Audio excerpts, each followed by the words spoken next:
Welcome to national institute Madurai. நம்ம இன்னைக்கு என்ன பார்க்க போறோம் அப்படின்னா, தமிழ்ல இலக்கணத்துல தன்வினை, செய்வினை, பிறவினை, செயற்பாட்டு வினை அப்படிங்கிறது நம்ம பார்க்க போறோம். இது எல்லாருக்குமே குழப்பத்தை தரக்கூடிய ஒரு பகுதியா இருக்கு. எது சார் குழப்பத்தை தரும் அப்படின்னு கேட்டேன். தன்வினையும் செய்வினையும் பாத்தீங்கன்னா நமக்கு குழப்பத்தை தர மாதிரி இருக்கும். மற்றது பாத்தீங்கன்னா பிறவினையும் செயற்பாட்டு வினையும் ஈஸியாக கண்டுபிடிச்சிடலாம். அப்போ தன்வினையும் செய்வினை எப்படி சார் ஈஸியாக கண்டுபிடிக்கிறது அப்படின்னா அதைத்தான் நம்ம இன்னைக்கு பார்க்க போகிறோம்.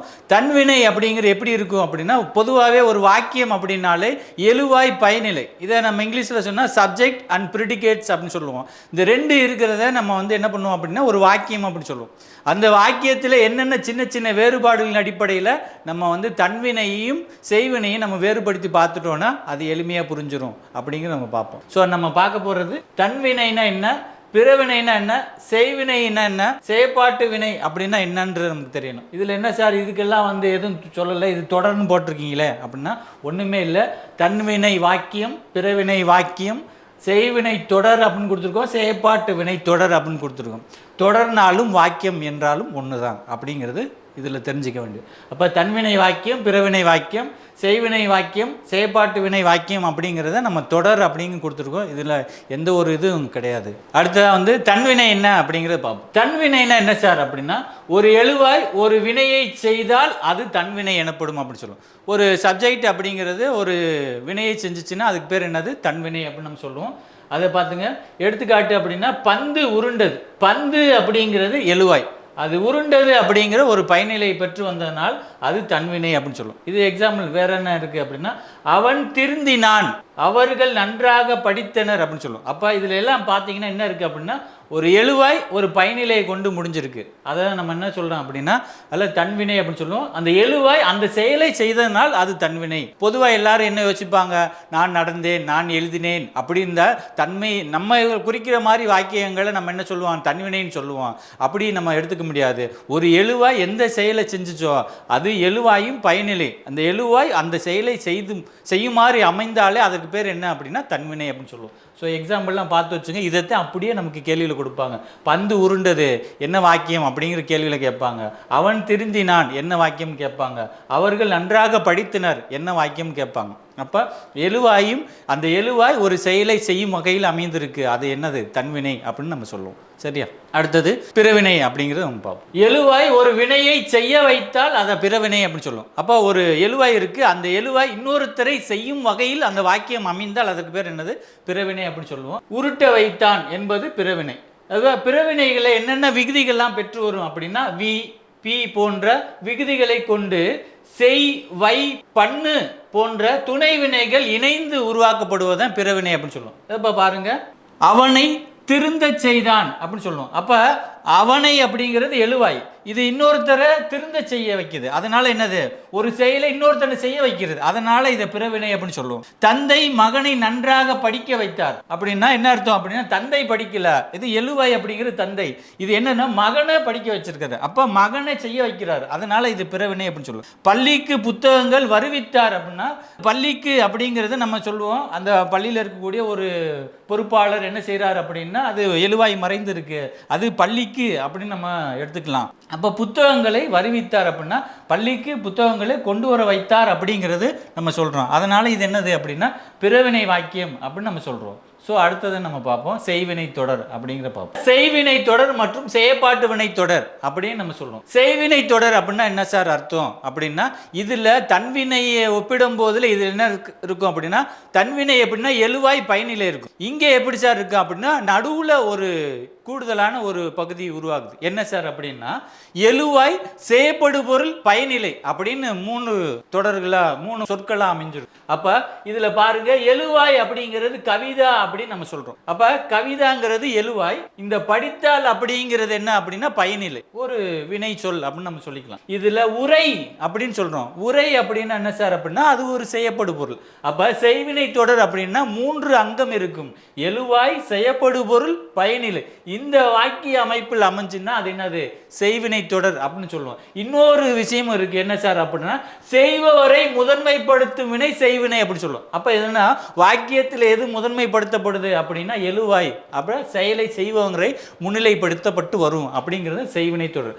கவிதா உரை படித்தால் அப்படின்னு 3 இது இருக்கு. அப்ப செய்வினை தொடர் அப்படின்னு நம்ம சொல்றோம். செயற்பாட்டு வினை தொடர் அப்படின்னா என்ன சார் அப்படின்னா, செய்யப்படும் பொருளை முதன்மைப்படுத்தும் வினை செயற்பாட்டு வினை என்பதை நம்ம மனசுல வச்சுக்கணும். அப்ப உரை கவிதாவால் படிக்கப்பட்டது. இப்ப பாருங்க, இந்த கவிதா உரை படித்தால் அப்படின்னு சொல்றோம். செய்யப்படும் பொருள் எங்க இருக்கு? நடுவுல இருக்கு. இதை நம்ம என்ன பண்றோம்? செய்யப்படும் பொருளை முதன்மையில கொண்டு வந்து வைக்கிறோம். அப்ப உரை கவிதாவால் படிக்கப்பட்டது அப்படின்னு இந்த மாதிரி அமைஞ்சிச்சுன்னா அது என்னது? செயற்பாட்டு வினை வாக்கியம். அப்ப செய்யப்படும் பொருள் முதன்மைப்படுத்தப்பட்டிருக்கு. இங்க செய்வினையில எழுவாய்ங்கிறது முன்னாடி வந்திருக்கு அப்படிங்கிறத நம்ம மனசில் வச்சுக்கணும். ஸோ இதுதான் செய்வினை தொடர் மற்றும் செயற்பாட்டு வினை தொடருக்கும் தன்வினைக்கும் உள்ள டிஃபரன்ஸ் அப்படிங்கிறத நம்ம தன்வினை எழுவாய் பயனிலை, செய்வினை தொடர் அப்படிங்கிறது எழுவாய் செயற்படு பொருள் பயனிலை. இங்கே என்ன? செயற்படு பொருள் எழுவாய் பயனிலை அப்படிங்கிறது நமக்கு வந்திருக்கும். அதை நம்ம பார்த்தாலே நம்ம ஈஸியாக கண்டுபிடிச்சிடலாம். அப்படின்னா தன்வினைக்கும் செய்வினைக்கும் கொஞ்சம் சின்ன சின்ன வேறுபாடு இருக்குது. அதை நம்ம எக்ஸாம்பிள் கொஸ்டின் பார்த்தோன்னா ஈஸியாக நமக்கு புரிஞ்சிடும். இப்போ செய்வினை தொடர் மற்றும் செயற்பாட்டு வினை தொடர் அப்படிங்கிறத நம்ம பார்த்துருக்கோம். அடுத்தது என்னன்னா, செயற்பாட்டு வினை தொடரில் இன்னும் கொஞ்சம் கூடுதல் தகவல் இருக்குது. அதை நம்ம பார்ப்போம். சரிங்களா? செயற்பாட்டு வினை தொடர் அப்படிங்கிற என்ன அப்படின்னா, நம்ம செயற்படு பொருளை முதன்மைப்படுத்திருப்போம் அப்படின்னு நம்ம படிச்சிருப்போம். இதில் கூடுதலாக இந்த துணை வினை சொற்கள் அந்த செயற்பாட்டு வினை தொடரில் பொருந்தி வருது. அதை பாருங்க.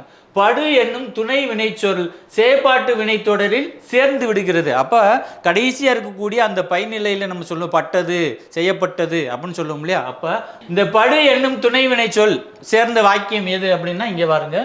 ஓவியம் குமரனால் வரையப்பட்டது அப்படின்னு பட்டது அப்படின்னு வருது இல்லையா? அது படுங்கிறது துணை வினைச்சொல் அப்படின்னு சொல்லிக்கலாம்.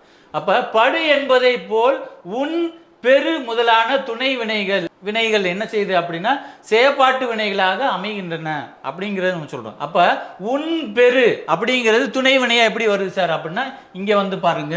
இதுதான் மிக முக்கியமான கேள்வி. அடிக்கடி டிஎன்பிசில கேட்குறாங்க. கோவலன் கொலையுண்டான் அப்படின்னு நம்ம சொல்லுவோம். அப்ப கோவலன் கொலையுண்டான் அப்படிங்கிறது உண்டான் அப்படின்னு சொல்றோம் இல்லையா? அப்ப உன் அப்படிங்கிற துணை வினை சொல் வருது. அதனால கோவலன் கொலை செய்யப்பட்டான் அப்படிங்கிறத கோவலன் கொலையுண்டான் அப்படின்னு சொல்றாங்க. அது என்னது? செயற்பாட்டு வினை தொடர் அப்படிங்கிறது நம்ம சொல்லலாம். சரிங்களா? அடுத்தது பாருங்க. இது போக அவற்றை போலவே எச்சங்களுடன் சேர்ந்து ஆயிற்று போயிற்று போனது முதலான துணை வினை சொற்கள் செயற்பாட்டு வினைகளை உருவாகுது, சேர்ந்து வருது அப்படின்னு நம்ம சொல்றோம். அப்ப பாருங்க, வீடு கட்டி ஆயிற்று போயிற்று போனதுன்னு சொன்னோம் இல்லையா? துணை வினை அது என்னது? இறுதியில் சேர்ந்துரும்.